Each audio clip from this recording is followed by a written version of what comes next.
এক যে ছিল পাখি, সে ছিল মূর্খ। সে গান গাইত, শাস্ত্র পড়িত না, লাফাইত উড়িত, জানিত না কায়দা কানুন কাকে বলে।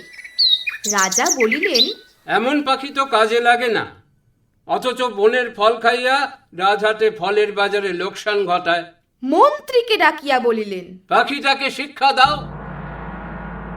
রাজার ভাগিনাদের উপর ভার পড়িল পাখিটাকে শিক্ষা দিবার। পণ্ডিতেরা বসিয়া অনেক বিচার করিলেন। প্রশ্নটা এই, উক্ত জীবের অবিদ্যার কারণ কি? সিদ্ধান্ত হইল, সামান্য খড়কুটো দিয়া পাখি যে বাসা বাঁধে, সে বাসায় বিদ্যা বেশি ধরে না। তাই সকলের আগে দরকার ভালো করিয়া খাঁচা বানাইয়া দেওয়া। রাজপণ্ডিতেরা দক্ষিণা পাইয়া খুশি হইয়া বাসায় ফিরিলেন। শ্যাকরা বসিল সোনার খাঁচা বানাইতে। খাঁচাটা হইল এমন আশ্চর্য যে দেখিবার জন্য দেশ বিদেশের লোক ঝুঁকিয়া পড়িল। কেহ বলে, শিক্ষার একেবারে হদ্দমুদ্দ। কেহ বলে, শিক্ষা যদি নাও হয়, খাঁচা তো হইল, পাখির কি কপাল। শ্যাকরা থলি বোঝাই করিয়া বকশিস পাইল। খুশি হইয়া সে তখনই পাড়ি দিল বাড়ির দিকে। পণ্ডিত বসিলেন পাখিকে বিদ্যা শিখাইতে।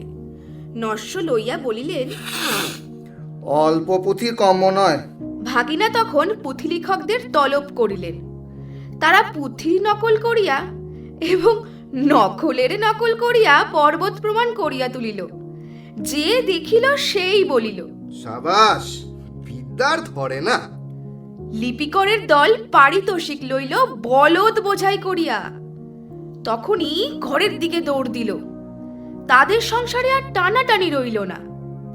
অনেক দামের খাঁচাটার জন্য ভাগিনাদের খবরদারি সীমা নাই। মেরামত তো লাগিয়াই আছে, তারপরে ঝাড়া মোছা পালিশ করার ঘটা দেখিয়া সকলেই বলিল, উন্নতি হইতেছে। লোক লাগিল বিস্তর, এবং তাদের উপর নজর রাখিবার জন্য লোক লাগিল আরো বিস্তর। তারা মাস মাস মুঠা মুঠা তংখা পাইয়া সিন্দুক বোঝাই করিল। তারা এবং তাদের মামাতো খুড়তো মাস্ততো ভাইরা খুশি হইয়া কোঠাবালাখানায় গদি পাতিয়া বসিল। সংসারে অন্য অভাব অনেক আছে, কেবল নিন্দুক আছে যথেষ্ট। তারা বলিল, খাঁচাটার উন্নতি হইতেছে, কিন্তু পাখিটার খবর কেহ রাখে না। কথাটা রাজার কানে গেল।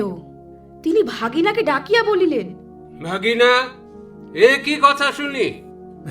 মহারাজ, সত্য কথা যদি শুনিবেন তবে ডাকুন শ্যাকরাদের, পণ্ডিতদের, লিপিকরদের। ডাকুন যারা মেরামত করে আর মেরামত তদারক করিয়া বেড়ায়। নিন্দুকগুলো খাইতে পায় না বলিয়াই মন্দ কথা বলে। জবাব শুনিয়া রাজা অবস্থাটা পরিষ্কার বুঝিলেন।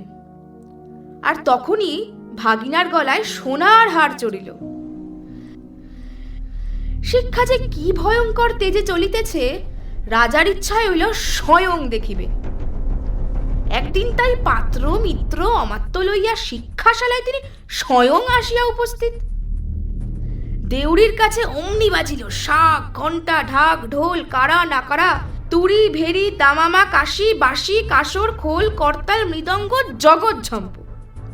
পণ্ডিতেরা গলা ছাড়িয়া টিকি নাড়িয়া মন্ত্র পাঠে লাগিলেন। মিস্ত্রি, মজুর, শ্যাকরা, লিপিকর, তদারক নবিশ আর মামাতো পিস্তত খুড়তো এবং মাস্তুতো ভাই জয়ধ্বনি তুলিল। ভাগিনা বলিল, মহারাজ, কাণ্ডটা দেখিতেছেন?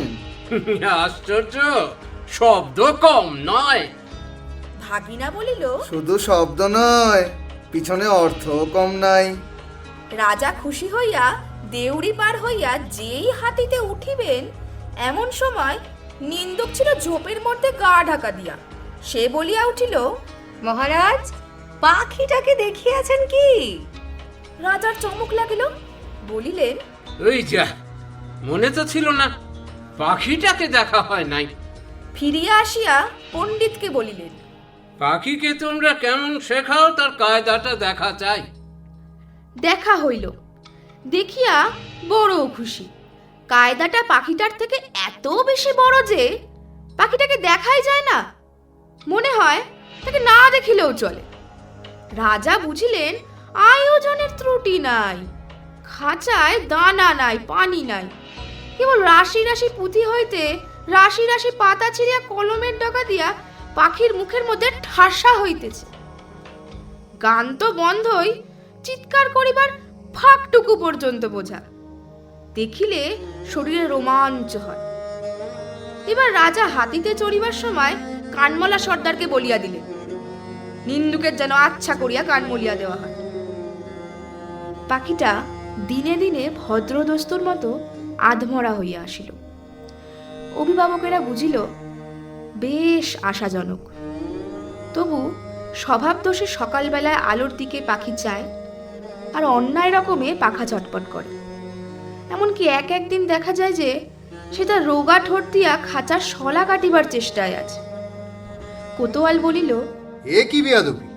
তখন শিক্ষা মহলে হাপড় হাপুড়ি আগুন লইয়া কামার আসিয়া হাজির। কি দমাদ্দম পেটানি! লোহার শিকল তৈরি হইল, পাখির ডানাও গেল কাটা। রাজার সম্বন্ধীরা মুখ হাড়ি করিয়া মাথা নাড়িয়া বলিল, এ রাজ্যে পাখিদেরকে বলছে আক্কেল নাই তা নয়, হাহ, কৃতজ্ঞতাও নাই। তখন পণ্ডিতের এক হাতে কলম, এক হাতে সড়কি লইয়া এমনই কাণ্ড করিল যাকে বলে শিক্ষা। কামারের পশার বাড়িয়া কামার গিন্নির গায়ে সোনা দানা চড়িল, এবং কোতোয়ালের হুঁশিয়ারি দেখিয়া রাজা তাকে শিরোপা দিলেন। পাখিটা মরিল। কোন কালে যে কেউ তা ঠাহর করিতে পারে নাই। নিন্দুক লক্ষ্মী ছাড়া রটাইল, পাখি মরিয়াছে। ভাগিনাকে ডাকিয়া রাজা বলিলেন, ভাগিনা, এ কি কথা শুনি? মহারাজ, পাখিটার শিক্ষা পুরা হইয়াছে। ও কি আর লাফায়? আরে রাম! আর কি ওরে? না আর কি গান গায়? না দানা না পাইলে আর কি চেঁচায়? না, একবার পাখিটাকে আনো তো দেখি। পাখি আসিল, সঙ্গে কোতোয়াল আসিল, পাইক আসিল, ঘোড় সওয়ার আসিল। রাজা পাখিটাকে টিপিলেন। সে হা করিল না, হু করিল না, কেবল তার পেটের মধ্যে পুঁথির শুকনো পাতা খসখস গজগজ করিতে লাগিল।